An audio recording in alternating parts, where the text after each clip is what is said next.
তুমি তো ভেবেছ জানি খুব সহজে পেয়ে যাবে রাসূলের ঠিক সাফায়াত। ঈমানের দাবি নিয়ে কাল আখিরায় পেয়ে যাবে সুবিশাল তুমি জান্নাত।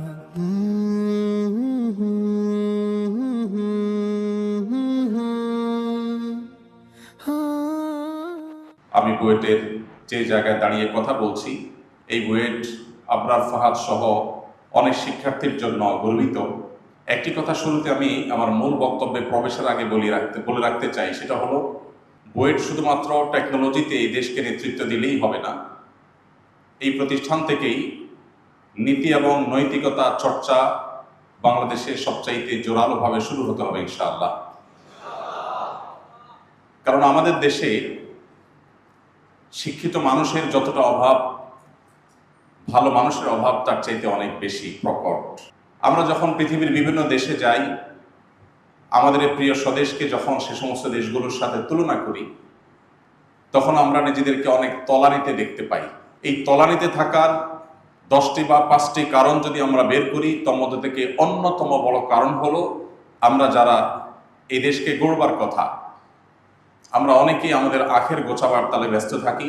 এই দেশকে কিভাবে লুটে পুটে খাবো, কে কোত্থেকে কিভাবে এই দেশকে ধ্বংস করে নিজের আখের গোছাবো, সেজন্য আমরা বেশিরভাগ মানুষ সচেষ্ট থাকি। আজ থেকে 2 দশক 3 দশক 4 দশক যত পেছনে আপনি যাবেন, দেখবেন আমাদের দেশে অবকাঠামোগত উন্নয়ন এতটা ছিল না, প্রযুক্তিগত উন্নয়ন এতটা ছিল না, শিক্ষিতের হার এত বেশি ছিল না, শিক্ষা প্রতিষ্ঠান এত বেশি ছিল না, ডাক্তার ইঞ্জিনিয়ার এত বেশি ছিলেন না। এরপরও যত পেছনে যাবেন, আপনি মানুষের মধ্যে মনুষ্যত্বের পরিমাণ আজকের চাইতে একটু হলেও বেশি দেখতে পাবেন। আমরা দিন যত অতিবাহিত করছি, তথ্য প্রযুক্তিতে, অবকাঠামোতে, শিক্ষায়, জ্ঞানে বিজ্ঞানে অনেক দিক থেকে আমরা অগ্রসর হলেও মানবিক যে সমস্ত গুণাবলী আমাদের মধ্যে থাকার কথা ছিল, মানবিক মূল্যবোধের যে জায়গায় আমাদের অনেক বেশি অ্যাড্রেস করার কথা ছিল, সেই জায়গায় প্রতিনিয়ত যেন আমরা দুর্বল থেকে দুর্বলতর হয়ে যাচ্ছি। এর অন্যতম কারণ হলো যে আমাদের সব দিক থেকে আমরা অগ্রসর হলেও আমাদের দ্বীনি শিক্ষা, নৈতিক শিক্ষা, এই জায়গাটাতে দিন যত অতিবাহিত হচ্ছে তত বেশি আমরা দুর্বল হয়ে যাচ্ছি এবং তার কুফল আমাদের নিজের চোখে আমরা দেখতে পাচ্ছি। আর সেই কারণে আমি আপনাদের কাছে প্রত্যাশা করব যে আপনারা আগামীর বাংলাদেশকে শুধুমাত্র তথ্য প্রযুক্তিতে নেতৃত্ব দিলেই হবে না, নৈতিক মানবিক মূল্যবোধ সম্পন্ন একজন আদর্শ এবং খাঁটি মুসলিম হিসেবে, একজন ভালো মানুষ হিসেবে এই দেশকে, দেশের মানুষকে তথা গোটা বিশ্বকে, মুসলিম জাতিকে আপনাদেরই নেতৃত্ব দিতে হবে, আপনাদেরকে সামনে এগিয়ে নিয়ে যেতে হবে। আবরার ফাহাদরা আমাদেরকে স্বপ্ন দেখিয়েছে, স্বপ্ন দেখায়, অনেক বেশি অনুপ্রেরণা যোগায়। আর সুন্নাহ ফাউন্ডেশন থেকে আমরা বেশ কয়েকটি ইসলামী জ্ঞানের প্রতিযোগিতার আয়োজন করেছি। আমরা বেশ কয়েক বছর আগে ফ্রান্স থেকে প্রিয় নবী সাল্লাল্লাহু আলাইহি সাল্লামকে যখন কটূক্তি করে অবমাননা করার অপচেষ্টা করা হলো, তখন আমরা সিরাত পাঠ ও প্রতিযোগিতা আয়োজন করেছিলাম।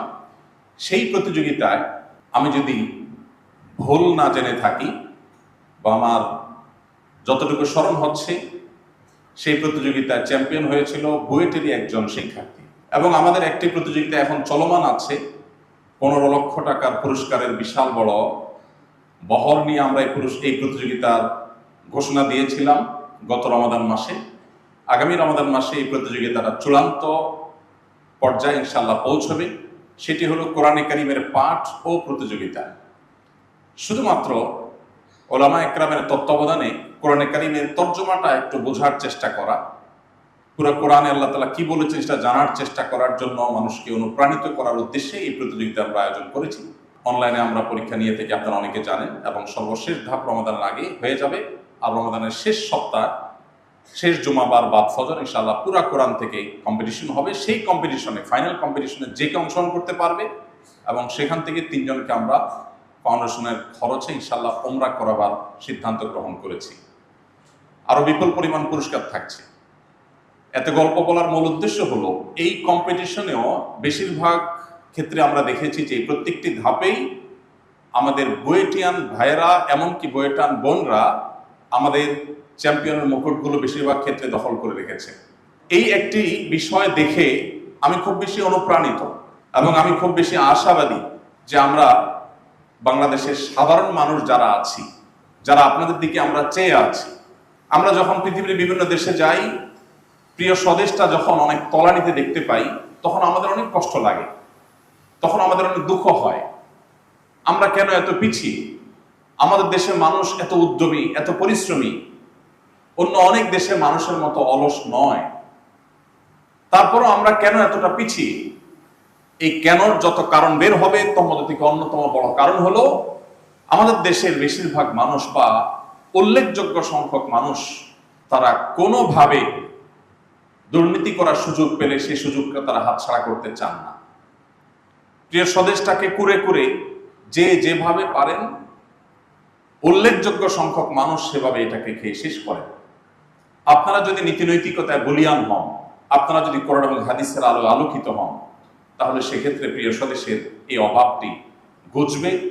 আমরা ইনশাআল্লাহ সেই স্বপ্নের প্রিয় স্বদেশ পাবো, যে স্বদেশ সমৃদ্ধ হবে, যে স্বদেশে অভাব থাকবে না। আমরা কম্পিটিশন করতে পারবো পৃথিবীর অনেক উন্নত দেশের সাথে। তো আমরা যে সেই আগামীর পথেই হাঁটছি, দ্বীনি ক্ষেত্রে, ধর্মীয় ক্ষেত্রে, এমনকি ইসলামিক কম্পিটিশনগুলোতে আমাদের বুয়েটিয়ান ভাইদের বোনদের যে চলমান অগ্রসরতা আছে, তাদের একের পর এক যে আমরা দেখতে পাচ্ছি যে তাদের ভালো ভালো জায়গাগুলো তারা দখল করছেন, এখান থেকে আমার আশা হয়, আমি স্বপ্ন দেখি যে সেদিন বোধহয় বেশি দূরে নয়, যেদিন আমাদের কষ্টগুলো ঘুচে যাবে, এই দেশ দুর্নীতি মুক্ত হবে, এই দেশ আলোকিত হবে, পৃথিবীর অন্যান্য দেশের মতো আমরা ইনশাআল্লাহ ভালো একটা জায়গায় যেতে পারবো। আল্লাহ তাআলা আমাদের সবাইকে সেই তৌফিক দান করুন। সম্মানিত ভাইরা, প্রিয় নবী সাল্লাল্লাহু আলাইহি সাল্লামের জীবনী নিয়ে নানামুখী আলোচনা আপনারা শুনেছেন, তার জীবনের বিভিন্ন দিক নিয়ে আপনারা কথা শুনেছেন। আমি একটি সুনির্দিষ্ট দিকের উপর কিছু কথা বলতে চাই, আর সেটি হলো, আজ গোটা বিশ্বে আমরা যারা নিজেদেরকে মুসলমান পরিচয় দিই, আমাদেরকে যে কয়েকটি বিষয় দিয়ে সবচেয়ে বেশি আঘাত করা হয়, তার মধ্যে থেকে একটি হলো ইসলাম তথা মুসলমানদেরকে আমাদের মা বোনদের মুখোমুখি দাঁড় করাবার একটা চেষ্টা বিভিন্ন প্রান্তে আপনারা দেখতে পাবেন। আমাদের স্বদেশেও আছে, দেশের বাইরেও আছে।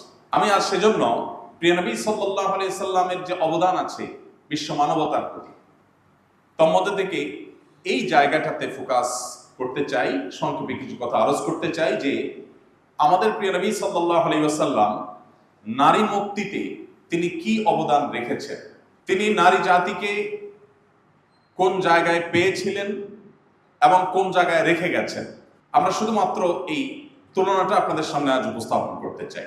আমরা যারা ইতিহাসের পাঠক, কম বেশি আমরা সবাই জেনে থাকব যে প্রিয় নবী সাল্লাল্লাহু আলাইহি সাল্লামের আবির্ভাবের পূর্বে, তাঁর আত্মপ্রকাশের পূর্বে, তখনকার আরব সমাজে নারীর যে অবস্থান ছিল, সেই অবস্থানটা কোরআনে কারীমের বিভিন্ন জায়গায় আল্লাহ তাআলা উল্লেখ করেছেন। আমরাও কম বেশি সবাই জানি। আমি শুধুমাত্র কয়েকটি পয়েন্ট আকারে বলতে চাই।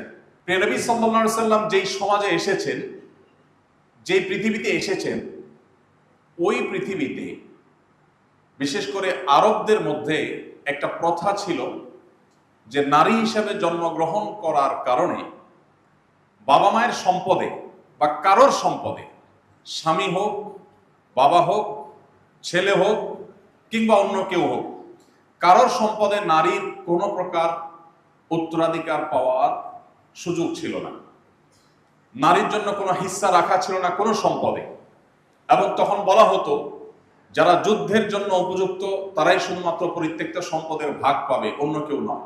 নবী করিম সাল্লাল্লাহু আলাইহি সাল্লামের আবির্ভাবের পূর্বে তখনকার আরব বিশ্বের মানুষের মধ্যে এই প্রথা প্রচলিত ছিল যে কোনো নারী তিনি যখন স্ত্রী হিসাবে কোথাও আবির্ভূত হবেন, স্বামীর কাছে তার কোনো অধিকার থাকবে না, তার শুধু কর্তব্য থাকবে স্বামীর প্রতি। স্বামীর কাছ থেকে তার প্রাপ্য কোনো অধিকার সেই সমাজে মোটেও ছিল না। আরেকটি বেশ ভয়ঙ্কর দিক ছিল যে তালাকের কোনো সংখ্যা ছিল না। একজন মানুষ তার স্ত্রীকে যত খুশি তত তালাক দিতে পারত, যতবার খুশি ততবার তালাক দিতে পারত, কোনো ডিসিপ্লিন ছিল না। জাস্ট একটা হাতের পুতুল নিয়ে মানুষ যেরকম খেলা করে, নিজের ঘরের স্ত্রীকে নিয়ে সেভাবে মানুষ তামাশা করতে পারতো, যা খুশি তা করতে পারত। আবু দাউদে বর্ণিত এক হাদিসে নবী করিম সাল্লাল্লাহু আলাইহি সাল্লামের আবির্ভাবের পূর্বের মক্কার মুশরিকদের অবস্থা বর্ণিত হয়েছে যে তখন বিবাহেরও কোনো সংখ্যা নির্ধারিত ছিল না, যার যা খুশি তা সে করতে পারত। মাতৃজাতিকে এমন একটি জায়গায় তখনকার মানুষজন রেখে দিয়েছিল যেন একটি ঘরের যত আসবাবপত্র আছে, একজন মানুষের 10টি সম্পদ যেরকম আছে, তার যে সম্পত্তি আছে এরকম সম্পদ নয়, তার যে সম্পত্তি আছে অন্য 10টি, সেরকম একটি সম্পত্তি মনে করা হতো নারীকে। এবং সেজন্য তার সাথে আচরণ করা হতো একজন মানুষ হিসাবে নয়, একজন মানুষের তখনকার সবচেয়ে দামি সম্পদ ছিল বিভিন্ন রকমের মূল্যবান পশু। সবচেয়ে বড় মূল্যবান অ্যাসেট মনে করা হতো পশুকে, ঘোড়া, ওট, বকরি, বিভিন্ন রকমের পশু। নারীকে অনেকটা সেই জায়গায় তখনকার মানুষজন দেখত।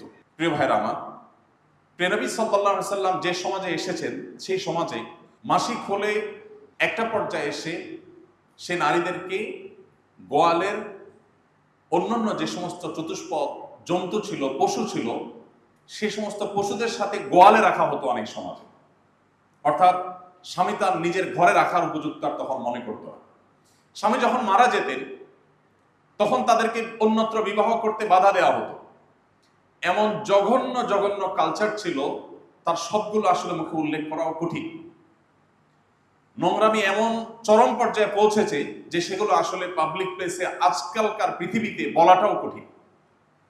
তার একটি শুধুমাত্র উল্লেখ করার মতো, কোন মানুষ যখন মারা যেত, তার যত সন্তান আছে, তার যদি কোনো স্ত্রী থাকতো, অন্য স্ত্রীর গর্ভে জন্ম নেওয়া ছেলেরা সেই বাবার রেখে যাওয়া স্ত্রী অর্থাৎ সৎ মাকে বিবাহের জন্য সবচেয়ে বেশি অগ্রাধিকার মনে করত তখনকার সমাজ।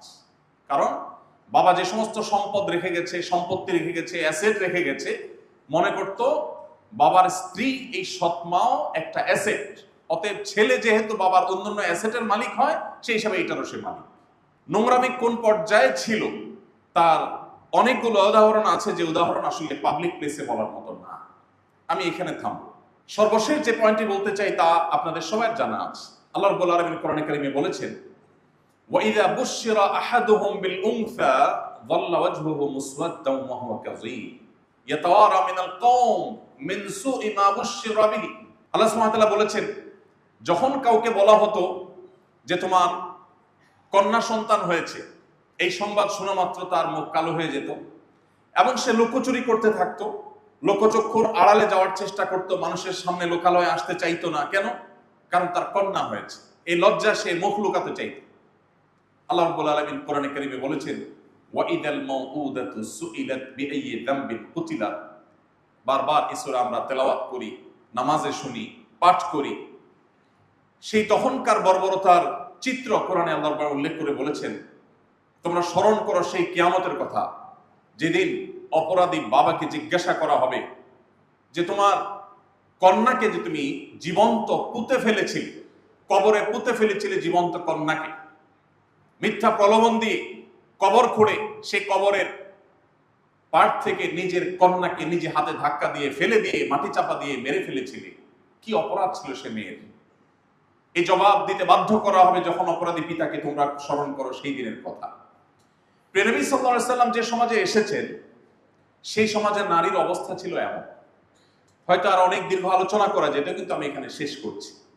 ইসলাম নারীকে কি দিয়েছে, প্রিয় নবী সাল্লাল্লাহু আলাইহি সাল্লাম বিশ্ব মানবতার জন্য কি রেখে গেছেন, সেই তুলনা বা সে আলোচনা করা ততক্ষণ পর্যন্ত যথার্থ হবে না যতক্ষণ পর্যন্ত আমরা সেই 1450 বছর আগের সামাজিক বাস্তবতাকে অনুভব না করব।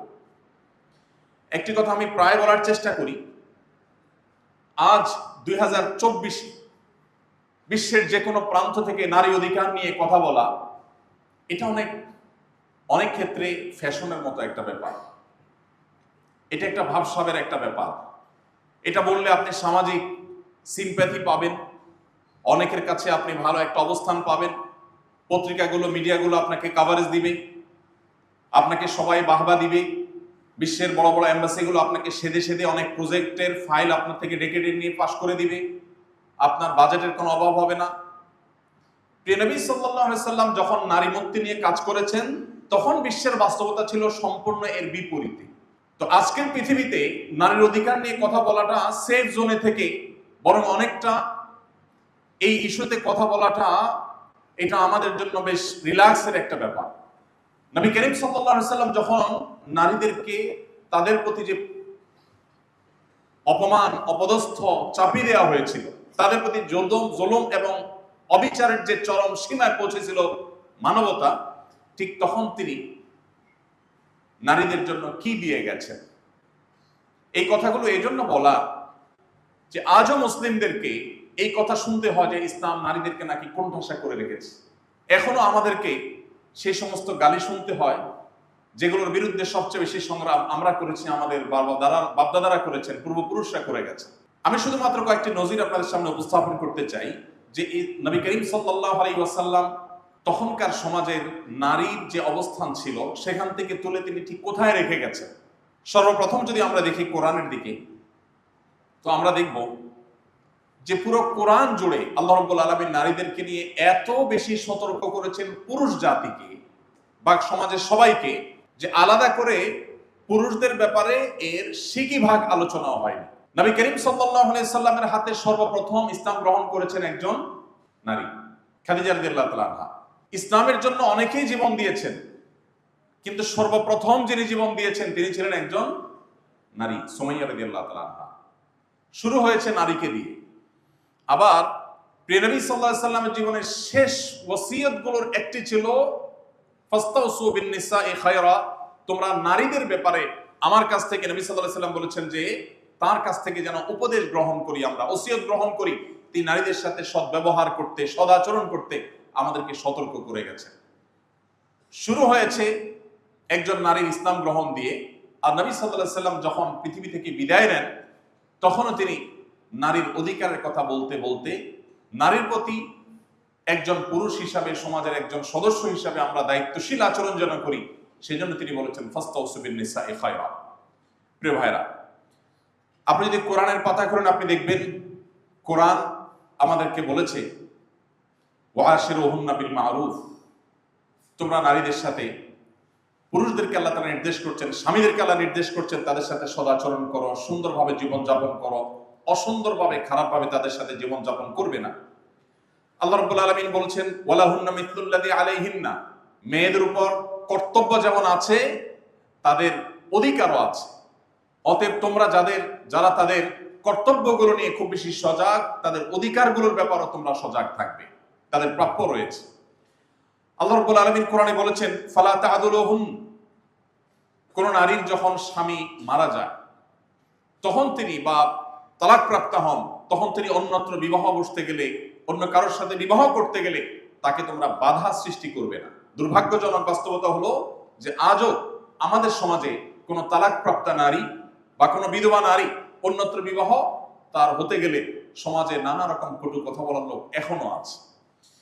আপনি কোরআন যদি খোলেন দেখবেন নারীদের সম্পর্কে সতর্ক করে আল্লাহ রাব্বুল আমাদেরকে বলেছেন ওমাত্তিউহুন্না আলাল মুসিআ কাদারুহু আলাল মুখতিরি কাদারুহু, কোন কারণে যদি বিচ্ছেদ হয়ে যায়, তালাক হয়ে যায়, তাহলে খবরদার তোমরা যারা সচ্ছল তারা তাদের সামর্থ্য অনুযায়ী, যারা অসচ্ছল তারা তাদের অবস্থা অনুযায়ী তোমাদের সে তালাক প্রাপ্তা স্ত্রীদের ভরণ পোষণ, ইদ্দত শেষ হওয়া পর্যন্ত সেটার বন্দোবস্ত তোমরা করবে।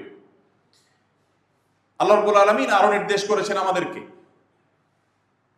আসকিনুহুন্না মিন হাইথু সাকানতুম মিন ওয়াজিদিকুম, তোমরা যেরকম বাসায় বসবাস করো, তোমরা যেরকম লাইফস্টাইল মেনটেন করো, তালাক হয়ে গেলেও, তালাকের আগে তো বটেই, এমনকি বিচ্ছেদ হয়ে গেলেও তোমরা তোমাদের স্ত্রীদের ইদ্দত পালন শেষ হওয়ার আগ পর্যন্ত ঠিক সেই রকম তোমাদের মতো করে সেরকম বাসা বাড়ি, সেরকম থাকার ব্যবস্থা এবং সেরকম জীবনযাপনের ব্যবস্থা তোমরা করবে, এটা তোমাদের কর্তব্য।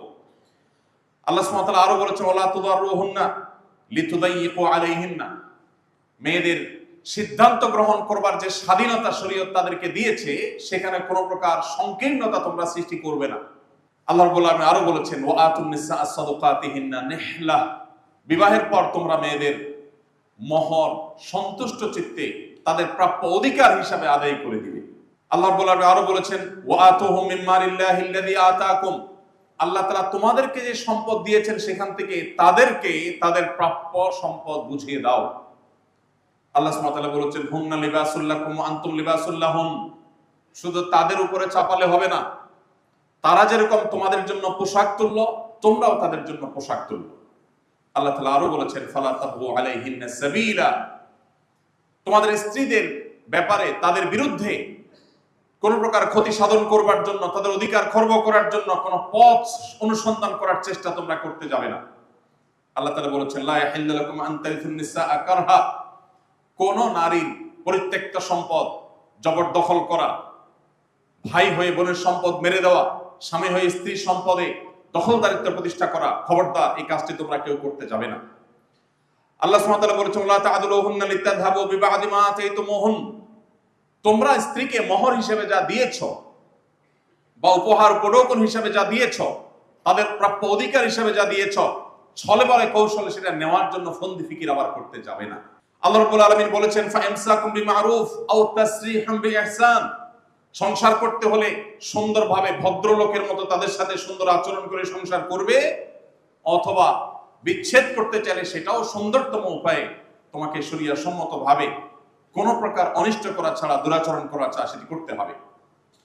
প্রিয় ভাইরা আমার, এভাবে যদি শুধুমাত্র নারীদের সম্পর্কে সমাজের সাধারণ সর্বস্তরের মানুষকে আলাদা আলাদা যে নির্দেশগুলো আল্লাহ তাআলা করেছেন, নবী সাল্লাল্লাহু আলাইহি সাল্লামের উপর যে ওহী নাযিল করেছেন, সেগুলো যদি আমরা বলতে থাকি তাহলে বহর আরো অনেক বড় হয়ে যাবে। আমি এখানে শেষ করছি। নবী সাল্লাল্লাহু আলাইহি সাল্লাম বলেছেন, আমরা সবাই কম বেশি জানি, খায়রুকুম খায়রুকুম লি আহলি, তোমাদের ভিতরে সবচেয়ে ভালো মানুষ কে?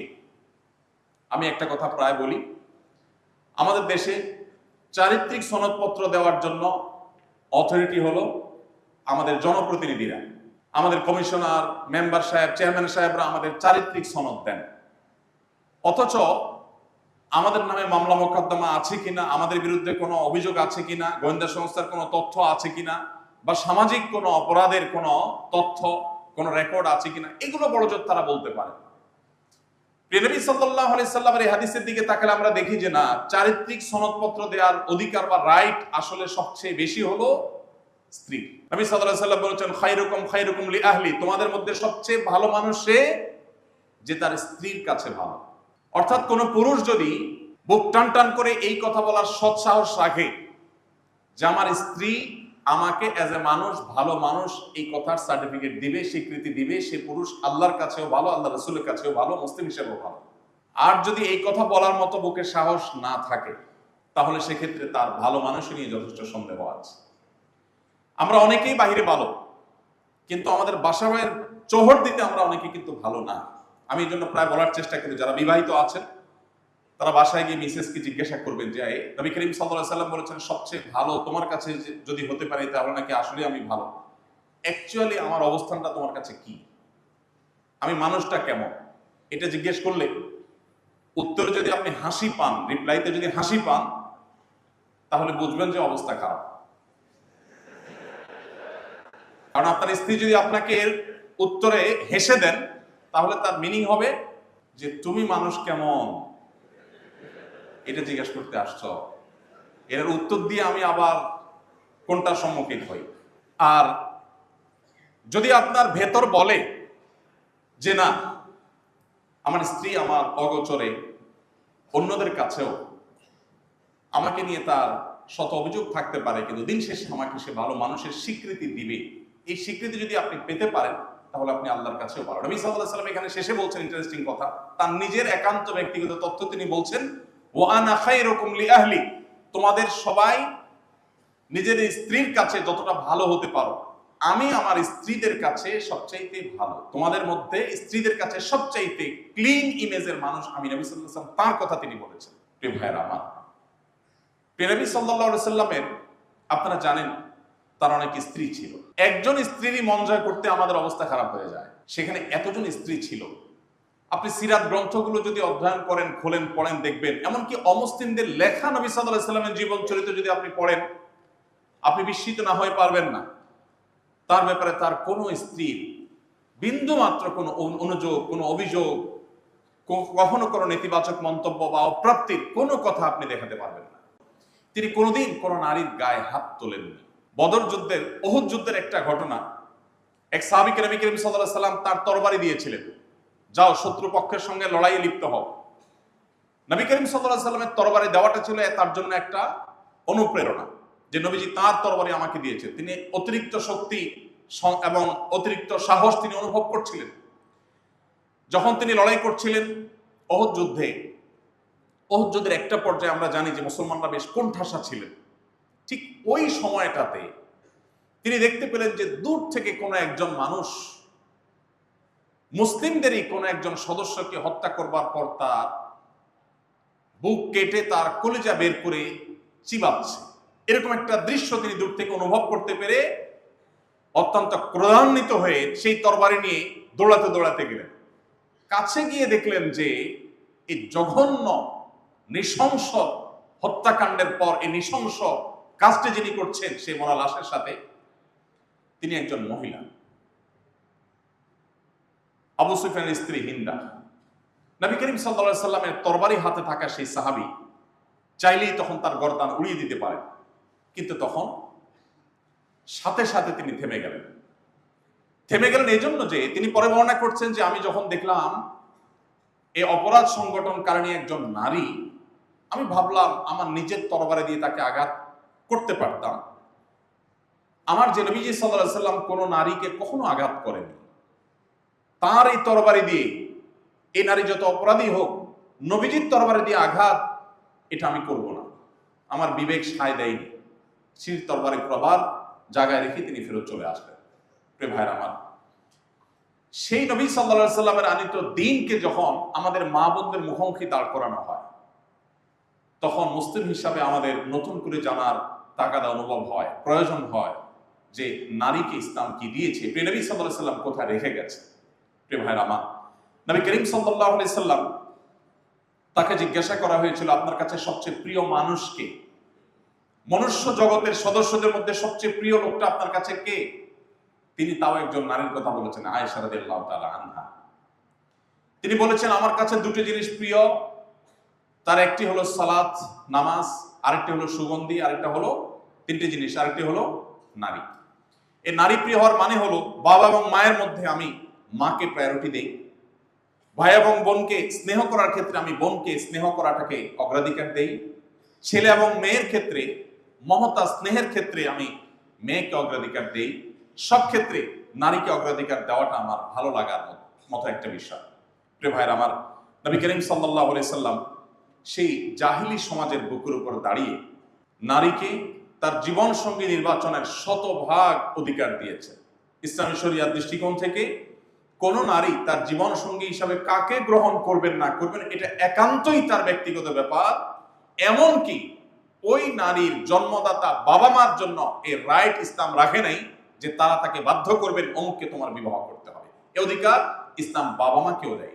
নবী করিম সাল্লাল্লাহু আলাইহি ওয়াসাল্লাম তার একটা প্রসিদ্ধ হাদিসের কথা আমরা জানবো, অনেকে জেনে থাকবো, যে তিনি বলেছেন কোন ব্যক্তি তার তিনটি কন্যা সন্তান অথবা তিনটি বোন যদি তার ঘরে থাকে, তার বাড়িতে থাকে, অথবা কারোর যদি তিনটি না থাকে দুটিও থাকে, দুটি কন্যা বা দুটি বোন যদি কারোর থাকে এবং তাদের সাথে যদি সে সদাচরণ করে, ন্যায়নিষ্ঠ আচরণ করে, তাদের প্রতি কোনো প্রকার জুলুম অবিচার না করে, কোনো বৈষম্য না করে, অধিকার খর্ব না করে, তাহলে সেক্ষেত্রে এই যে তাদেরকে সুন্দর করে লালন পালন করলো, দ্বীনি তারবিয়ত তাদেরকে দিল, তাদের অধিকার দেয়াতে কোনো প্রকার কার্পণ্য করলো না, ত্রুটি করলো না, নবী সাল্লাল্লাহু আলাইহি সাল্লাম বলেছেন এই ব্যক্তি জান্নাতের নিশ্চয়তা থাকবে, সে ব্যক্তি জান্নাতে প্রবেশ করবে। আপনারা কোরআন হাদিসে অনেকেই কম বেশি পড়েছেন, আমিও পড়েছি। আমি কোরআনের কোনো জায়গায় অথবা হাদিসের কোনো জায়গায় পাইনি যে এই যে হাদিসে মাত্র দুটি কন্যা সন্তান জন্ম দেওয়ার পর দুটি কন্যা সন্তানের গর্বিত পিতা মাতা হতে পারলে তাদের জন্য জান্নাতের যে গ্যারান্টির কথা বলা আছে, এই দুইটির বিপরীতে আমরা যারা ছেলে আছি, 1 ডজন ছেলে লালন পালন করলে জান্নাতের বারান্দায়ও যাওয়া যাবে, এরকম কোন হাদিস আমার জানা নাই। পুরো কোরআনে কোথাও আপনি সূরাতুর রিজাল বা পুরুষ সংশ্লিষ্ট সূরা এরকম কোন সূরার কথা আপনারা কেউই জানেন না, আমিও জানি না, নাই। কিন্তু সূরাতুন নিসা আছে। সূরাতুন নিসা মানে কি?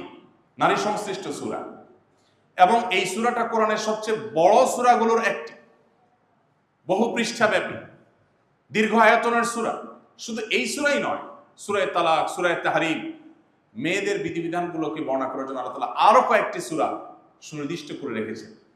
প্রিয় ভাইরা আমার, নবী করিম সাল্লাল্লাহু আলাইহি সাল্লাম নারীদের হজকে জিহাদ বলেছেন, যে আমরা পুরুষরা জিহাদে শামিল হয়ে আল্লাহর সন্তুষ্টি অর্জন যতটা করতে পারবো, নারীরা শুধুমাত্র যদি হজ করতে যায়, নারী হিসাবে হজ করতে যাওয়াটা তার জন্য নানা রকম কষ্টের হয়, অনেক বেশি পরিশ্রম সেখানে থাকে, নারী হিসাবে অনেক সময় তাদের কষ্টের কারণ হয়, পর্দা মেনটেন করতে গিয়ে তাদেরকে এক্সট্রা হ্যাসেল নিতে হয়। এই যে তারা অতিরিক্ত কষ্ট করে, নবী করিম সাল্লাল্লাহু আলাইহি সাল্লাম তার বিনিময়ে তাদের হজকে জিহাদের সমতুল্য বলেছেন, বাট পুরুষদের হজকে জিহাদের সমতুল্য বলা হয়নি। ঠিক একইভাবে কোন নারী আল্লাহ রাব্বুল আলামিন কর্তৃক প্রদত্ত প্রাকৃতিক তার যে দায়িত্ব আছে, সন্তান গর্ভে ধারণ করা, সন্তান প্রসব করা, সন্তান গর্ভধারণ করার পর এই কষ্টের পর যদি সন্তান প্রসব করতে গিয়ে কোনো মা মারা যান, নবী করিম সাল্লাল্লাহু আলাইহি সাল্লাম তার সে মৃত্যুকে শাহাদাতের মৃত্যু হিসেবে উল্লেখ করেছেন। অথচ কোন পুরুষ তার যদি পেশাগত দায়িত্ব পালন করতে গিয়ে মারা যান, তাহলে তার জন্য আলাদা করে শাহাদাতের মর্যাদার কথা কিন্তু বলা হয়নি। আপনি এভাবে কোরআনে কারীমের পাতায় পাতায়, হাদিসের পাতায় পাতায় দেখবেন যে নারীদের অধিকার নিয়ে নবী করিম সাল্লাল্লাহু আলাইহি সাল্লাম কি করেছেন, কি বলে গেছেন। নবী করিম সাল্লাল্লাহু আলাইহি সাল্লাম বলেছেন, লা ইয়াফরুকু মুমিনুন মুমিনা, কোন পুরুষ কোন নারীকে, কোন স্বামী কোন স্ত্রীকে যারা খোঁচাখুচি না করে, অহেতুক তাকে ডিস্টার্ব না করে, ইন কারিহা মিনহা খুলুকুন রাদিয়া মিনহা আখার, যদি তার স্ত্রীর কোনো কিছু তার খারাপ লাগে, নিশ্চয়ই তার অন্য কিছু আছে যেটা তার ভালো লাগা কাজ করবে। হয়তো তার রান্নাটা ভালো নয়, তার চরিত্রটা হয়তো ভালো, হয়তো তার একটা জিনিস খারাপ, নিশ্চয়ই তার আরেকটা জিনিস ভালো আছে, অতএব সে ভালোটা দেখে খারাপটা থেকে যেন সে বেঁচে থাকে। নবী করিম সাল্লাল্লাহু আলাইহি সাল্লামের হাদিস থেকে যদি আমরা উপমা দিতে চাই তাহলে রাত পোহায়া যাবে, এত শত শত হাদিস আছে, কোনটা রেখে আমরা কোনটা নেব, কোনটা কোট করব সেটা আসলে চয়েস করাই কঠিন। নবী করিম সাল্লাল্লাহু আলাইহি সাল্লামের হাদিসের পাশাপাশি কোরআনেও পাতায় পাতায় মেয়েদের সম্পর্কে, আপনারা জানেন কোরআনে কারীমে আল্লাহ রাব্বুল আলামিন মৌলিক সব আদেশ নিষেধগুলোর কথা বলেছেন। একেবারে যে সমস্ত ছোটখাটো বিষয়গুলো আছে সেগুলোর ব্যাখ্যা করবার দায়িত্ব নবী সাল্লাল্লাহু আলাইহি ওয়াসাল্লামকে দেওয়া হয়েছে, হাদিসের মাধ্যমে সেগুলো এসেছে। কোরআনে কারীমে মৌলিক কথাগুলো বলা আছে, সেই মৌলিক কথা বলার জায়গা কোরআনে আমরা শুধুমাত্র 10-20টা উদাহরণ দিলাম যে পুরুষদেরকে বা সমাজকে নারীদের সম্পর্কে আল্লাহ কতগুলো সতর্ক করেছে। আরেকটি সতর্ক হলো নারীদের চরিত্র এবং সম্ভ্রম রক্ষা করবার জন্য আল্লাহ তাআলা নির্দেশ করেছেন, কুল্লিল মুমিনিনা ইয়াগুদ্দু মিন আবসারিহিম ওয়া ইয়াহফাযু ফুরুজাহুম, হে রাসূল ঈমানদার পুরুষদেরকে বলে দিন তারা যেন তাদের দৃষ্টিকে সংযত রাখে মেয়েদের প্রতি, যাতে তারা লোভাতুর দৃষ্টিতে তাকিয়ে তাদের সম্ভ্রমকে নষ্ট না করে। হয়তো কোনো মেয়ে, তাকে মুখে কেউ টিজ করছে না, মুখে কেউ উত্ত্যক্ত করছে না, শারীরিকভাবে কেউ হেনস্থা করছে না, কিন্তু মনে মনে তাকে নিয়ে যে বাজে কল্পনা জল্পনা, এটা যদি কেউ করে তাহলে সেও আল্লাহর খাতায় অপরাধী হবে। পৃথিবীর সমস্ত সমাজ নারীকে শারীরিক বা মানসিকভাবে হেনস্থা করলে সেটাকে অপরাধ বলে, কিন্তু মনে মনে নারীকে নিয়ে কেউ বাজে কল্পনা করলে সেটাকে পৃথিবীর কোনো সভ্যতা, কোনো সমাজ, কোনো আদালত, কোনো বিচার, কোনো জায়গা, কোনো দেশ এটাকে কখনো অপরাধ বলে না। অথচ প্রিয় নবী সাল্লাল্লাহু আলাইহি সাল্লাম যে শরিয়া আমাদের জন্য রেখে গেছেন, সেই শরিয়ার একটা অন্যতম সৌন্দর্য হলো যে এখানে নারীকে শুধুমাত্র তার ফিজিক্যাল এবং মানসিক হ্যারাসমেন্ট থেকে মুক্তি করা হয়নি, মানসিকভাবে মনে মনে, মনের জগতে আপনি কোনো নারীকে রেপ করলেও সেটাকেও আল্লাহ তাআলা অপরাধ হিসেবে কাউন্ট করে কিয়ামতের ময়দানে তার বিচার আল্লাহ তাআলা করবে। যেই মনে বাজে কল্পনাটা আপনি করেছেন সেটা মুখে যদি উচ্চারণ করতেন সেটা নিশ্চয়ই তিনি সহ্য করতেন না, কিন্তু তিনি যেহেতু জানেন না সেহেতু আপনাকে ধরতে পারেন নাই, আল্লাহ তাআলা সেটাকে পর্যন্ত কাউন্ট করবেন। এই জন্য আল্লাহ তাআলা বলেছেন পুরুষদেরকে তোমাদের দৃষ্টিকে তোমরা সংযত করো, নারীর সম্ভ্রমকে রক্ষা করার জন্য আল্লাহ তাআলা এটি বলেছে। কোন নারীকে যদি কেউ মিথ্যা অপবাদ দেয়, ছেলেদেরকেও মিথ্যা অপবাদ দেওয়া হয়, এবং এই আয়াতের আলোকে সারা বিশ্বের সব উলামা ইকরাম মুফাসসিরুন একমত যে এটা নারী পুরুষ সকলের জন্য প্রযোজ্য, কিন্তু আল্লাহ তাআলা নারীদের কথা বলা হয়েছে কারণ আমাদের সমাজে এখনো পর্যন্ত আমরা এই তথাকথিত আধুনিক বিশ্বেও আমরা দেখতে পাই যে নারীদের চরিত্রের উপরে যত দ্রুততার সাথে কালিমা লেপন করা হয়, ছেলেদের চরিত্রের উপর তত দ্রুততার সাথে কালিমা লেপন করা হয় না। এজন্য আল্লাহ তাআলা বলেছেন ওয়াল্লাযীনা ইয়ারমুনাল মুহসানাত, কোন সতী সাধবী নারীকে যদি তার চরিত্র খারাপ এরকম কোন উক্তি কেউ করে, বাজে মন্তব্য কেউ করে, সুম্মা লাম ইয়াতু বিআরবাআতি শুহাদা, এরপরে যদি 4 জন সাক্ষী সে উপস্থিত করতে না পারে, অপারগ হয়, অর্থাৎ যদি প্রমাণ করতে না পারে, তাহলে ফাজলিদুহুম 80 জালদাহ, ইসলামী দণ্ডবিধিতে, ইসলামিক বিচার ব্যবস্থায় ওই লোককে 80 বেত্রাঘাত করার নির্দেশ আল্লাহ তাআলা করেছেন। শুধু তাই নয়, কোরআন কারীমে আল্লাহ তাআলা আরো বলেছেন, এই রকম দোষে দোষী, অর্থাৎ কোন নারীর চরিত্রে কালিমা লেপন করে সেটাকে প্রমাণ করতে পারে নাই এমন ব্যক্তিকে আল্লাহ তাআলা লানত তার উপরে বর্ষিত হয় এবং তার সাক্ষ্য ওই শরিয়া আদালত আর কোনোদিন গ্রহণ করবে না। ভাইরা আমার, একই অধিকার পুরুষেরও আছে। ইসলাম পুরুষদের জন্য রেখেছে যে আপনি কাউকে মিথ্যা অপবাদ কারোর চরিত্রের উপর দিতে পারবেন না। বিশেষ করে সোশ্যাল মিডিয়ার এই যুগে আমরা তো কারোর ব্যাপারে মন্তব্য করতে আমাদের একটু বুক কাঁপে না। সামান্য একটু কোন রকম অজুহাত পেলেই, বিশেষ করে যদি প্রতিপক্ষ হয়, তাহলে তার কোনো কথাই নেই। আমাদের অনেক ভাইরা আছেন যে একজন মানুষ যার সাথে আমার আদর্শিক দ্বন্দ্ব আছে, যার সাথে আমার আদর্শিক মতপার্থক্য আছে, ধরা যাক তিনি আমার শত্রুতার জায়গায়, তারও যদি কোনো ইস্যু পাওয়া যায়, তখন সেটা তিলকে তাল বানিয়ে, সম্ভব হলে তিলকে কাঁঠাল বানিয়ে আমরা উপস্থাপন করি এবং এটাকে কোনো দোষ বিষয় মনে করি না।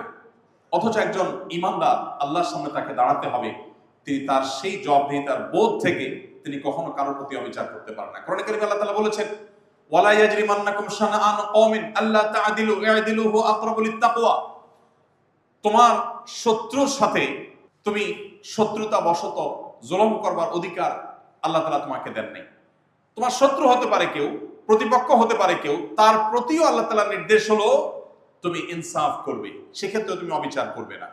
প্রিয় ভাইরা আমার, কোরআনে কারীমে আল্লাহ রাব্বুল আলামিন নারীদের অধিকার নিয়ে যত কথা বলেছেন, আমি তার দীর্ঘ ফিরিস্তি আর টানতে যাচ্ছি না। সর্বশেষ যে পয়েন্ট আমি বলে শেষ করতে চাই সেটি হলো, নারীদের পরিত্যক্ত সম্পদে যে হিস্সা রেখেছে, এটা নিয়ে আমাদের সমাজে সবচেয়ে বেশি আলাপ আছে। আজকের পৃথিবীতে আমাদের মুসলমানদের উপর যে সমস্ত দোষারোপ করা হয়, তমল থেকে একটা হলো এটা, বলা হয় যে বাবার সম্পদে ছেলে যদি 2 আনা পায়, মেয়ে 1 আনা পাবে। এটা মেয়েদের প্রতি অবিচার মনে করেন অনেকে। আমরা দেখি মেয়েদেরকে আল্লাহ রাব্বুল আলামিন কোরআনে কারীমে যে হিস্সা দিয়েছেন পরিত্যক্ত সম্পদে, মেয়েরা যখন কন্যা হয় তখন কখনো কখনো বাবার সম্পদের অর্ধেক পায়, আবার বাবা যদি হেবা করেন, দান করে দেন, তাহলে পুরোটাই পেতে পারে। আর যদি 2 এর অধিক কন্যা থাকে কোনো বাবার এবং অন্য কেউ আর ভাই না থাকে, তাহলে সেক্ষেত্রে তারা বাবার সম্পদের 2/3 তারা শুধুমাত্র ওয়ারিস হিসাবে পায়। এছাড়া বাবা জীবদ্দশায় তাদেরকে উপহার উপঢৌকন হিসাবে আরো চাইলে দিতে পারে। আর যদি নারী মা হন, তাহলে সেক্ষেত্রে কখনো মৃত ব্যক্তির টোটাল সম্পদের 1/3, 1/3 অথবা 6/1 পেতে পারে। এটা নির্ভর করে যে সন্তানের মা হিসেবে সম্পদ পাচ্ছেন, সেই সন্তানের ঘরে সন্তান আছে কিনা। সন্তান থাকলে তখন 6/1, আর কোনো সন্তান না থাকলে, নিজের ছেলের ঘরের বা মেয়ের ঘরে কোনো সন্তান না থাকলে, সেই ছেলে বা মেয়ের সম্পদ থেকে 1/3 পর্যন্ত পেতে পারে। তাহলে কন্যা হিসাবে পাচ্ছেন, মা হিসাবে পাচ্ছেন। এবার আসা যাক স্ত্রী হিসেবে স্বামীর সম্পদে। যদি স্বামীর কোনো সন্তান না থাকে, তাহলে 4/1 টোটাল সম্পদের, আর যদি সন্তান থাকে তাহলে 8/1 স্ত্রী হিসাবে পাচ্ছেন। ঠিক একইভাবে বোন হিসাবেও ভাইয়ের সম্পদে একটা নির্দিষ্ট হিস্সা পাওয়ার সুযোগ এবং আপনার অপশন কিন্তু রয়েছে। তাহলে নারীরা, আপনি দেখবেন, স্ত্রী হিসাবে সম্পদ পান, মা হিসাবে সম্পদ পান, মেয়ে হিসাবে সম্পদ পান, বোন হিসাবে সম্পদ পান, সর্বাবস্থায় সম্পদ পাচ্ছেন। একবারে 100% থেকে নিয়ে কখনো 50%, কখনো 1/3, কখনো 2/3, কখনো 6/1, কখনো 4/1, কখনো 8/1, সর্বাবস্থায় পাচ্ছে। সব দিক থেকে সম্পদ পাবেই পাবে, এটা নিশ্চিত। আবার বিয়ের সময় স্বামীর কাছ থেকে মোহরও পাবে। তাহলে পাওয়ার ক্ষেত্রে সব দিক থেকে পাইল। ব্যয়ের ক্ষেত্রে কত % দায় আছে মেয়েদের? কোনো দায় আছে? আপনি ছেলে মানুষ, তখন মেয়েদের পক্ষে বললাম, আসলে আপনাদের পক্ষে একটু বলি। ছেলে মানুষ, বিয়ে করতে গেছেন, মোহর আপনারা দিতে হবে, স্ত্রী দিবে না, স্ত্রী নিবে শুধু। এরপর বিয়ের পর প্রথম শ্বশুরবাড়ি যাচ্ছেন, স্ত্রীকে সাথে নিয়ে প্রথমবার বেড়াতে যাচ্ছেন, মিষ্টির টাকা কে দিবে?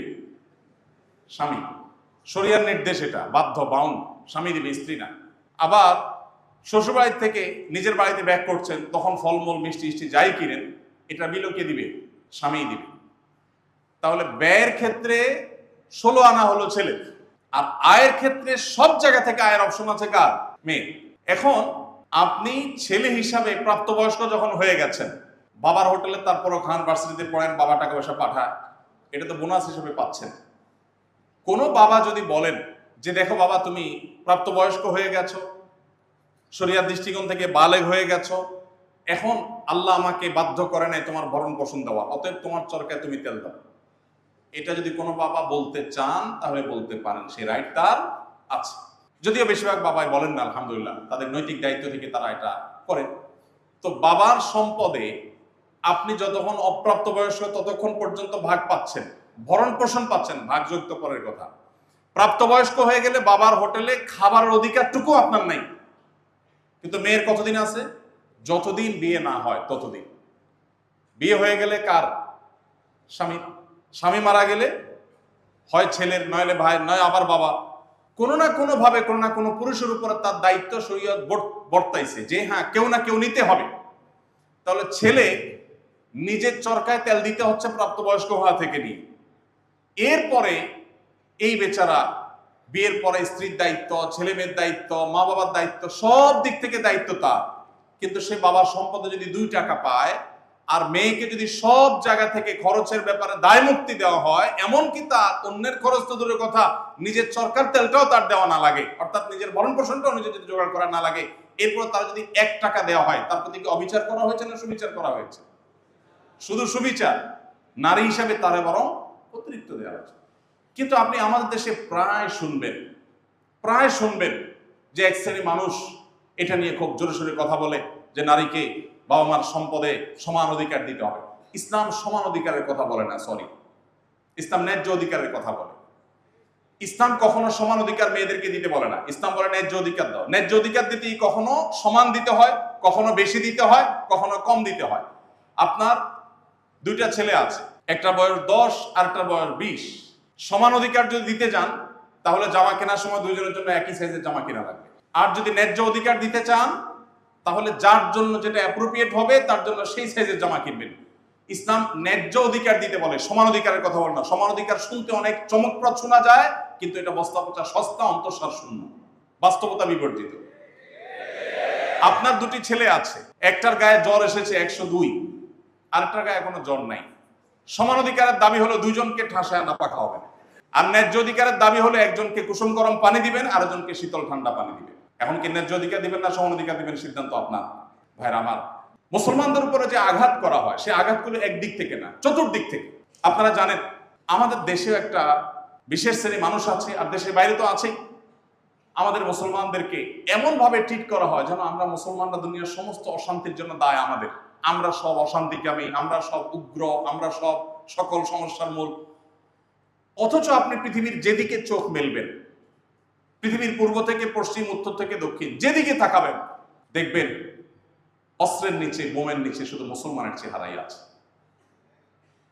আফ্রিকায় সে গরিব দেশগুলোর সম্পদ লুণ্ঠন করছে পৃথিবীর মোড়ল রাষ্ট্রগুলো, যারা আমাদেরকে সারাদিন মানবতার সবক শোনায়, যারা সকাল বিকাল আমাদেরকে অধিকারের জিগির শোনায়, তারা ওপেন সিক্রেট, আমরা সবাই জানি, শান্তি রক্ষার নামে, শান্তি রক্ষা মিশনের নামে গরিব দেশগুলোর সম্পদ দিনে দুপুরে লুট করে নিয়ে আসছে মোড়ল রাষ্ট্রগুলো পৃথিবীর, আপনারা সবাই জানেন।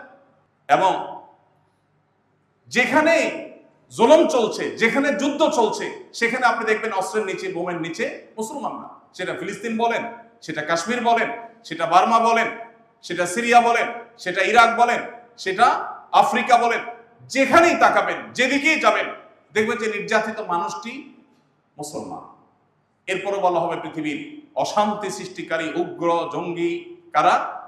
প্রিয় ভাইরা আমার, আমাদের প্রিয় নবী সাল্লাল্লাহু আলাইহি সাল্লাম তার যে মিশন, এই তাওহীদকে প্রতিষ্ঠিত করতে গিয়ে 27টি যুদ্ধে তাকে অংশগ্রহণ করতে হয়েছে। 27টি যুদ্ধে, এই 27টি যুদ্ধে অংশগ্রহণ করতে গিয়ে সর্বসাকুল্যে তার পুরো জীবনে যত মানুষ মারা গেছে সে মানুষের সংখ্যা হলো 1000, সম্ভবত 1013 জন বা 16 জন। এর মধ্যে আবার 600 জন ছিল ইহুদি, যারা বিশ্বাস ভঙ্গের দায়ে বিচারিকভাবে মৃত্যুদণ্ড পেয়েছে। তাহলে তাদেরটা বাদ রাখলে এটা তো যুদ্ধে মারা যায়নি, মাত্র 400 মানুষ নবী সাল্লাল্লাহু আলাইহি সাল্লামের পুরো জীবনের 27টি যুদ্ধে মারা গেছে। 400 মানুষ। এর মধ্যে আবার উল্লেখযোগ্য সংখ্যক মুসলমানরাই। তার গোটা মিশনকে গোটা পৃথিবীতে বাস্তবায়ন করতে গিয়ে এই মূল্য তাকে দিতে হয়েছে। আর আমাদের নতুন বাংলাদেশ পেতে কত মানুষকে মূল্য দিতে হয়েছে জীবন? প্রায় 2000-এর মতো মানুষ। ভাইরা আমার, দুইটা বিশ্বযুদ্ধ করে 100 মিলিয়নেরও বেশি মানুষ হত্যা করেছে কারা? মুসলমানরা না? কারা করেছে? মুসলমানরা করেছে। 100 মিলিয়নেরও বেশি মানুষ শুধুমাত্র দুইটা বিশ্বযুদ্ধে মেরেছে। এক একটা বিপ্লবের নামে হাজার হাজার লক্ষ লক্ষ মানুষকে পাখির মতো মেরেছে কারা? কিন্তু এরপরে আপনি দেখবেন যে সমস্ত তীর মুসলমানের দিকে, সকল দোষ মুসলমানের দিকে। আপনি আমাদের দেশের প্রেক্ষাপটে যদি চিন্তা করেন, মাদক বলেন, খুন বলেন, ধর্ষণ বলেন, সম্পদ পাচার করা বলেন, দেশটাকে একেবারে শেষ করে ফেলে লুট করে শেষ করার কথা বলেন, যত রকমের অপরাধের কথা বলেন, এর মধ্যে আনুপাতিক হারে কয়জন হুজুরকে আপনি দেখতে পাবেন যে হুজুররা এই দোষে দোষী সাব্যস্ত হয়েছে? কয়জন? কিন্তু এরপরেও বাপখানা এমন যে দেশ এগিয়ে যাচ্ছিল মঙ্গল গ্রহের দিকে, শুধু হুজুররাই টেনে রেখেছিল। দেশটা বহু আগে মঙ্গলে চলে যেত। পারে নাই কাদের জন্য? হুজুরদের জন্য। হ্যাঁ আমার, এই অবিচার, এই জুলুম আমাদের প্রতি চলছে। আর এই কারণে আমি আপনাদের প্রতি উদারত আহ্বান রাখতে চাই, মুসলমান শুধুমাত্র জন্মসূত্রে না হয়ে আসুন আমরা একটু পড়াশোনা করে মুসলমান হওয়ার চেষ্টা করি। আমি এই আহ্বান রেখে শেষ করতে চাই, আপনারা এই জাতির সবচাইতে বড় ভরসার জায়গা, আল্লাহর পর সবচাইতে বেশি স্বপ্ন দেখে মানুষ আপনাদেরকে নিয়ে, এই প্রতিষ্ঠানকে নিয়ে। মুসলমানের সন্তান হিসাবে শুনে শুনে মুসলমান না হয়ে, জন্মসূত্রে মুসলমান না হয়ে আসলে ইসলামকে একটু জানার চেষ্টা করি। আমরা যদি ইসলামকে ভালোভাবে জানতে পারি, কেউ আমাদেরকে বিভ্রান্ত করতে পারবে না। আর যদি আমরা ইসলাম সম্পর্কে জ্ঞান অর্জনের যে ফরজ দায়িত্ব রয়েছে সেটা যদি আমরা সঠিকভাবে পালন না করি, তাহলে সেক্ষেত্রে অন্যরা আমাদেরকে বিভ্রান্ত করবে, আমাদেরকে ধ্বংস করবে, আমাদের মধ্যে সংশয় সৃষ্টি করবে, ইসলাম সম্পর্কে ধোঁয়াশা তৈরি করবে। সময়ত ভাইরা, আমি আর দীর্ঘায়িত করতে চাই না। আমি আশা করি প্রিয় নবী সাল্লাল্লাহু আলাইহি সাল্লামের যে জীবন দর্শন আছে, তার যে জীবন ইতিহাস আছে, সেটা একটি বারের জন্য হলো আপনারা শুরু থেকে শেষ পর্যন্ত পড়বেন। যে কোনো সিরাত গ্রন্থ, নবী সাল্লাল্লাহু আলাইহি সাল্লামের পুরো জীবনী, তার আবির্ভাবের পূর্বের বিশ্ব পরিস্থিতি এবং তার 63 বছরের জীবনী এবং তিনি পৃথিবীকে যে পর্যায়ে রেখে চলে গেছেন, তার এই জীবনীটা যদি আপনি একবার শুরু থেকে শেষ পর্যন্ত পড়েন, আমি সব জায়গায় এই আহ্বান রাখি, আপনাদের কাছেও রাখছি। আমার বিশ্বাস, মুসলমান হিসাবে আপনি আপনার ইসলামটাকে অন্যরকম ভাবে অনুভব করবেন, আপনার ভিতরে পরিতৃপ্তি আসবে। ইসলাম পালনটা আপনার কাছে বোঝা মনে হবে না, আপনার কাছে এটা আনন্দের মনে হবে, তৃপ্তির মনে হবে, যদি আপনি নবী সাল্লাল্লাহু আলাইহি ওয়াসাল্লাম পুরো জীবনটা একবার পড়ে শেষ করতে পারেন।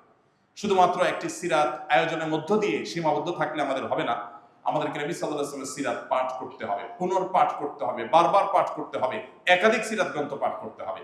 আমি আমার জীবনের অভিজ্ঞতা থেকে বলছি, যতবার আমি সিরাত গ্রন্থ পাঠ করেছি, যতবার পাঠ করেছি, একই বই একাধিকবার পাঠ করেছি, আমি একাধিকবার নিত্য নতুন দিক নবী সাল্লাল্লাহু আলাইহি ওয়াসাল্লামের আমার কাছে উদ্ভাসিত হয়েছে, উন্মোচিত হয়েছে, এবং আমার ঈমানকে আমি ফিল করেছি, অনুভব করেছি যে অন্যরকম এক উচ্চতায় আল্লাহ সুবহানাহু ওয়া তাআলা ঈমানকে পৌঁছে দিয়েছেন। আমি আপনাদেরকে আহ্বান রাখতে চাই যে শুধুমাত্র সিরাতের আয়োজন নয়, আসুন একটি হলেও সিরাত গ্রন্থ শুরু থেকে শেষ পর্যন্ত পড়ি, সম্ভব হলে আরো বেশি বেশি পড়ি, এবং সেই সাথে কোরআনে কারীম শুরু থেকে শেষ পর্যন্ত বুঝে বুঝে পড়া। আপনারা জানেন যে আমাদের অনেক ভাইরা আছেন, আমাদের এস এম নাহিদ হাসান ভাই বুয়েটিয়ান মানুষ, অথচ উনি কোরআনিক আরাবিকের উপরে যে কোর্স করান, যে সমস্ত বই পুস্তক লিখেছেন, শত শত মানুষ উপকৃত হচ্ছে। আমরা মাদ্রাসা ব্যাকগ্রাউন্ডের হয়েও তার সে সমস্ত কাজ দেখে আমরা আশ্চর্য হই, অবাক হই, বিস্মিত হই যে আল্লাহ তাআলা কত বেশি খেদমত দিচ্ছেন। তো আপনারা আপনাদের পড়াশোনার পাশাপাশি, ক্লাসের বা একাডেমিক পড়াশোনার পাশাপাশি একটা সময় বের করে যদি আপনারা কোরআনের সান্নিধ্যে সময় কাটান, কিছু সময় যদি আপনারা নবী সাল্লাল্লাহু আলাইহি ওয়াসাল্লামের সিরাতের সান্নিধ্যে সময় কাটান, তাহলে আমি মনে করি যে আপনাদের ইসলামটা আপনারা অন্যরকম উচ্চতায় নিয়ে যেতে পারবেন, ঈমানের মিঠাটাকে আপনারা অনেক বেশি উপর নিয়ে যেতে পারবেন, আপনাদের ইসলামটা আপনারা অনেক ভালোভাবে অনুভব করতে পারবেন। আল্লাহ তাআলা আমাদের সবাইকে সেই তৌফিক দান করুন। যদি সঠিক কিছু বলে থাকি আল্লাহর তরফ থেকে, ভুল কিছু বলে থাকলে সেটি আমার দায়, শয়তানের তরফ থেকে আমাকে ক্ষমা করবেন। এবং আপনাদের এই আয়োজন এর পেছনে আমি আবারও বলছি, যারা যেভাবে অংশগ্রহণ করেছেন, মাননীয় ভিসি মহোদয় থেকে নিয়ে একেবারে কর্তৃপক্ষে যারা যেভাবে অংশগ্রহণ করেছেন, আমাদের সময়ত শিক্ষকবৃন্দ এবং আমার ভালোবাসার শিক্ষার্থীবৃন্দ, আপনারা যারা যেভাবে পরিশ্রম করেছেন, আল্লাহ তাআলা আপনাদের সবাইকে এর জন্য সর্বোত্তম বিনিময় দান করুন। আমাকে কিছু কথা বলবার সুযোগ করে দেওয়ার জন্য আপনাদের প্রতি আমিও ধন্যবাদ জানাচ্ছি। আমাদের মা বোনদের ব্যাপারে নবী করিম সাল্লাল্লাহু আলাইহি সাল্লাম তাদের প্রতি নবী সাল্লাল্লাহু আলাইহি ওয়াসাল্লামের যে অবদান, ইসলামের যে অবদান, সেটাকে আমরা কিঞ্চিত তুলে ধরার চেষ্টা করেছি। সেই সাথে একটি কথা সম্পর্ক না বললে অপূর্ণ থেকে যাবে, তা হলো আমাদের বোনরা অনেক সময় পশ্চিমাদের নানা অপপ্রচারে বিভ্রান্ত হয়ে তারা ইসলামকে যেমন ভুল বোঝেন, আবার আমরা অনেকে ইসলাম প্রচার করতে গিয়ে আমাদের মা বোনদেরকে আঘাত করে তাদেরকে অনেক সময় ইসলামের পরে আমরা বিষিয়ে তুলি। এটা আমাদের দোষ, আমাদের দায়। এই ব্যাপারে আমাদেরকে যেমন সতর্ক থাকতে হবে, ঠিক তেমনি ভাবে আমাদের বোনদের সতর্ক থাকতে হবে যে পশ্চিমাদের মুখরোচক কোন স্লোগানে তারা যেন ফাঁদে যেন পা না দেন। একজন মুসলিম হিসেবে আমার অধিকারের জন্য যা যা দরকার কোরআন এবং সুন্নাহ আমার তার সব কিছু বলে দিয়েছি।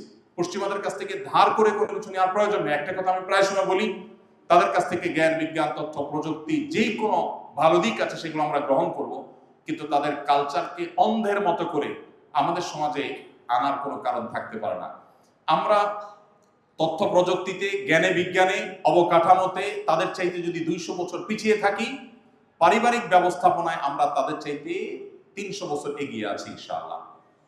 আমি সেটা শুধু মুসলমানদের কথা বলছি না, আমাদের এই অঞ্চলের হিন্দুরা, অন্যান্য ধর্মাবলম্বীরাও, তারাও পারিবারিক তাদের যে বন্ধন আছে, পারিবারিক যে সুসম্পর্ক আছে, এটা পশ্চিমারা কল্পনা করতে পারে না। অতএব এই জায়গাটাতে আমাদের বন্ধুকে অনেক সময় বিভ্রান্ত করে ফেলে বিভিন্ন প্রপাগান্ডা। সে ব্যাপারে তাদেরকে সাবধান থাকতে হবে, সচেতন থাকতে হবে, এবং কোরআন হাদিসের কাছে আমাদের নারী হোক পুরুষ হোক সবাইকে মাথা নত করতে হবে। আল্লাহ নির্দেশের কাছে এর মধ্যে আমাদের প্রভূত কল্যাণ আছে। আল্লাহ তাআলা আমাদের সবাইকে আমাদের তৌফিক দান করুন।